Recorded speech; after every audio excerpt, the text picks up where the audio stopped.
चिंकी और टिंकू की mummy phone पर किसी से बात कर रही हैं। वो थोड़ी टेंशन में लग रही हैं, इसलिए चिंकी मम्मी के पास जाती है और उनसे पूछती है, क्या हुआ मम्मी, किसका फोन था? बच्चों, तुम्हारे नाना जी का फोन था। वो बता रहे थे कि तुम्हारी नानी जी की तबीयत ठीक नहीं है, 2 दिन से बुखार आ रहा है। पापा बहुत टेंशन में है बच्चों, इसलिए मैं अभी तुम्हारे नाना के पास जा रही हूँ। मम्मी, हम भी चलते हैं ना आपके साथ? नहीं बच्चों, तुम्हारे यूनिट टेस्ट चल रहे हैं ना, तुम दोनों यहीं रहो। और वैसे भी शाम तक पापा आ जाएंगे ना, और मैं चंपा आंटी को भी तुम्हारा ख्याल रखने के लिए बोल दूंगी, ठीक है? मम्मी अपना पर्स लेकर चंपा आंटी के पास जाती है और उनसे कहती है, चंपा बहन, मेरी मम्मी की तबीयत ठीक नहीं है, इसलिए मैं अपने मायके जा रही हूँ। आप जरा घर का और बच्चों का ख्याल रखना। हाँ अजी, ये भी कोई कहने की बात है? पड़ोसी होते किस लिए? आप जी फिक्र न करो, मैं बच्चों का बहुत ख्याल रखूंगी। मम्मी ऐसा कहकर वहाँ से चली जाती है। चंपा आंटी घर के अंदर आ जाती है। अरे बच्चों, तुम में से किसी को चाय बनानी आती है क्या? चलो नहीं आती तो मैं सिखा देती हूँ, आ जाओ। नहीं आंटी, उसकी कोई जरूरत नहीं है, मुझे बहुत अच्छी चाय बनानी आती है, मेरी मम्मी ने मुझे सिखाया है। ओ जी, ये तो बड़ी बढ़िया गल है। तो टिंकू बेटा, आप जाओ ना और मेरे लिए एक कप चाय बना कर ले आओ। टिंकू और चिंकी उदास होकर रसोई में चले जाते हैं। अरे ये आंटी कहाँ से गले पड़ गई? मम्मी ने बोला था कि बच्चों का ख्याल रखना, घर में घुसकर ख्याल रखना, ये थोड़ी ना कहा था। और तुम भी चुप नहीं रह सकते थे? क्या जरूरत थी बोलने की चाय अच्छी बनानी आती है? लो आप भुगतो। मैं तो सोच रहा था कि मम्मी के जाने के बाद आराम से कार्टून देखूंगा, पर उन चंपा आंटी ने आकर सारा खेल बिगाड़ दिया। टिंकू चाय बनाकर आंटी को देकर आता है। उसके बाद दोनों को भूख लगने लगती है। चिंकी, घर में तो कुछ खाने को है ही नहीं, क्या बनाएं? मुझे मैगी बनानी आती है, चल वही बना लेते हैं, 2 पैकेट रखे हुए हैं। चिंकी और टिंकू मिलकर दोनों मैगी बनाने लगते हैं। तभी चंपा आंटी आती है और उनसे कहती है, अरे बच्चों वाह, मैगी भी बना लेते हो, बड़ी अच्छी खुशबू आ रही है। ओ मेरे नन्हे मुन्ने बच्चों, तुम कितनी देर से काम कर रहे हो ना? लाओ मैं तुम्हारी थोड़ी मदद कर दूं। अरे चलो चलो, मैं तुम्हारे लिए परोस कर लाती हूँ मेरे बच्चों। दोनों बच्चे वहाँ से चले जाते हैं। चंपा 3 कटोरी में मैगी लेकर आती है, 2 कटोरी छोटी छोटी और 1 बड़ी। वो 2 छोटी छोटी कटोरी बच्चों के सामने रख देती है और 1 बड़ी कटोरी में खुद खाने लगती है। ये आंटी तो बहुत चालाक हैं। तू देखती जा, चिंकिन के पेट में दर्द जरूर होगा। अरे क्या हुआ बच्चों? कुछ नहीं आंटी, कुछ नहीं, आप आराम से मैगी खाओ। चंपा मैगी खाने लगती है। तभी उनकी मम्मी आ जाती है और मम्मी को देख दोनों बच्चे मम्मी से लिपट जाते हैं और चंपा आंटी भी वहाँ से दुम दबाकर भाग जाती है। बच्चों, पापा का रास्ते में फोन आ गया। उन्होंने कहा कि तुम्हारी मौसी आ गई है और इसलिए उन्होंने मुझे मना कर दिया, इसलिए मैं घर आ गई। मम्मी, आपके बगैर हमें बिल्कुल अच्छा नहीं लगा। आपके बगैर एक दिन भी गुजारना बहुत मुश्किल है। अरे ऐसा क्या हुआ बच्चों? मम्मी की नजर सामने मेज पर रखी 3 कटोरियों पर गई और जब उन्होंने 2 कटोरी और 1 बड़ी कटोरी देखी तो वे समझ गई कि क्या माजरा है। भोलापुर गांव में बबलू नाम का एक अनाथ रहता था। पेशे से वो बढ़ई था। ऐसे ही एक दिन बबलू गांव के मेले में जाता है। वहाँ उसे पीलू दिखाई देती है। पीलू बहुत सज धज के आई थी। पीलू बबलू को देख के कहती है, ए बबलू, इतना सोच क्या रहा है? ये बता मैं कैसी लग रही हूँ? पीलू बबलू से बात कर रही होती है। तभी वहाँ पर कड़क सेठ आता है और पीलू चिड़िया से कहता है, अरे तू इस गरीब क्या पूछ रही है? मुझसे पूछ, बिल्कुल हीरोइन लग रही है, हीरोइन। इस गरीब का पीछा छोड़ और मेरे साथ आ। कड़क सेठ गांव का एक अमीर था जिसके बड़े बड़े बाग थे और उन बागों में फल उगाकर वो बहुत पैसे कमाता था। बबलू की हैसियत उसके सामने कुछ नहीं थी। कड़क सेठ पीलू को बहुत पसंद करता था और वो किसी भी तरह से पीलू से शादी करना चाहता था, मगर पीलू उसे बिल्कुल भी पसंद नहीं करती थी। इसीलिए पीलू को उस पर बहुत गुस्सा आता है। पीलू उसे कहती है, कड़क जी, आप मेरे मामले में क्यों पड़ रहे हैं? मेरी मर्जी, मैं किससे बात करूं और किससे नहीं करूं। मैं तो साफ साफ कह रही हूँ, मुझे बबलू पसंद है। ये सुनकर कड़क कहता है, अरे पीलू, भूल जा इस गरीब को, शादी तो मैं ही तुझसे करूँगा। एक दिन पीलू अपने पिता के साथ जंगल में कुछ काम से जा रही थी। उस दिन बहुत तेज धूप थी और पीलू के पिताजी को बहुत जोर से प्यास लगती है। वो नदी से पानी पीते हुए कहते हैं, सत्यानाश हो इस गर्मी का, अब तो मुझे फ्रिज चाहिए। फ्रिज का सपना क्यों देख रहे हो पिताजी? हम गरीब लोगों के पास फ्रिज कहाँ से आएगा? आएगा, बहुत जल्दी आएगा। मैं तेरी शादी किसी ऐसे पक्षी से करूँगा जिसके पास फ्रिज होगा।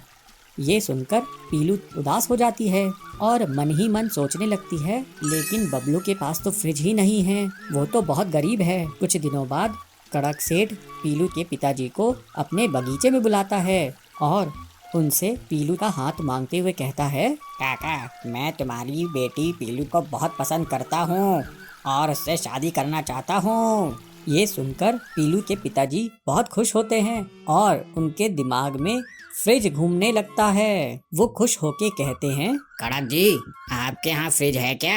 अरे फ्रिज एक नहीं दो हैं, तो अब तो बात बन गई। बस आप पीलू को शादी के लिए मना लो। पीलू को जब इस बात का पता चलता है तो वो बबलू के पास जाती है और उससे सारी बात बताती है। उसकी बात सुनकर बबलू कहता है, अरे पीलू, मैं फ्रिज कहाँ से लेके आऊँगा? मेरे पास तो इतने पैसे नहीं हैं। पीलू कहती है, देखो बबलू, मैं शादी करूंगी तो तुमसे ही करूंगी, नहीं तो नहीं करूंगी। तुम पिताजी को मनाओ या फिर फ्रिज खरीदो, जो भी हो वो करो। पीलू की बात सुनकर बबलू सोच में पड़ जाता है और अगले दिन वो हरिया मिस्त्री के पास जाता है जो फ्रिज रिपेयर करता है।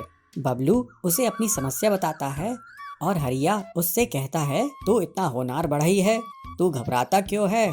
तू लकड़ी का फ्रिज बना, उसके लिए मुझसे जो भी मशीन लगेगी वो मैं तुझे दूंगा। उसकी बात सुनकर बबलू कहता है, क्या ऐसा हो सकता है? बबलू घर जाकर दिन रात मेहनत करता है और लकड़ी का फ्रिज बनाने में जुट जाता है। वो लकड़ी का फ्रेम बनाकर बांस का कवर चढ़ा देता है। फिर हरिया मैकेनिक से कंप्रेसर लेके आता है और फ्रिज में कंप्रेसर लगा देता है। इसके साथ ही वो ऐसा कांच इस्तेमाल करता है जिससे सूरज की रोशनी से फ्रिज चलने लगता है और इस तरह से बबलू लकड़ी का फ्रिज बनाने में कामयाब हो जाता है। अरे वाह, ये तो बढ़िया फ्रिज बन गया, ये तो पानी को तुरंत ठंडा कर देता है। पूरे गांव में बबलू का लकड़ी का फ्रिज प्रसिद्ध हो जाता है और दूर दूर से पक्षी उसका लकड़ी का फ्रिज देखने के लिए आने लगते हैं। वाह वाह, ये तो बहुत ज्यादा ठंडक पैदा करता है।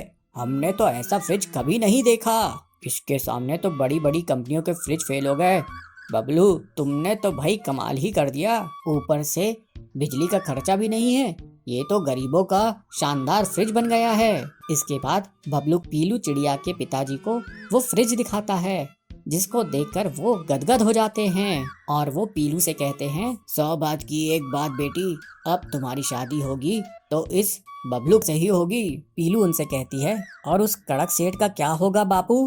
अरे वो सेठ जी जाने, उससे मुझे कोई मतलब नहीं है। थोड़े दिनों बाद पीलू और बबलू कबूतर की शादी हो जाती है और वो दोनों बहुत खुश रहते हैं। वहीं कड़क सेठ जब देखता है कि पीलू खुशी से रह रही है और बबलू लकड़ी की फ्रिज की फैक्ट्री खोल लेता है, उसके पास कड़क सेठ से ज्यादा दौलत आ जाती है।